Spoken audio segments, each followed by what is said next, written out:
especialmente para o evento.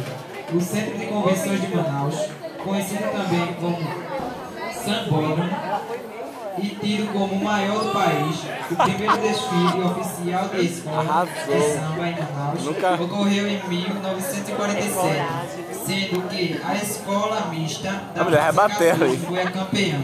Até 1979, o desfile eram realizados na Avenida Eduardo Ribeiro, de 1980 a 1990. Passou a Djalma Batista, Zona Centro-Sul e a partir de 1992 no Centro de Convenções, o que possui a maior capacidade de públicos do Brasil, 100 mil pessoas, localizado na Zona Centro-Oeste, a 9 km do Rio Negro.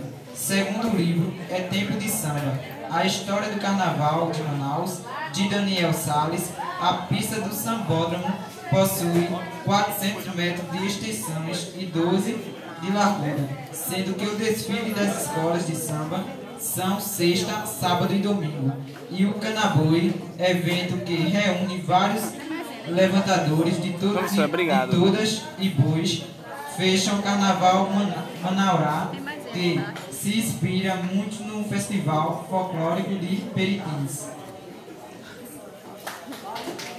Vamos bem, vamos aplaudir.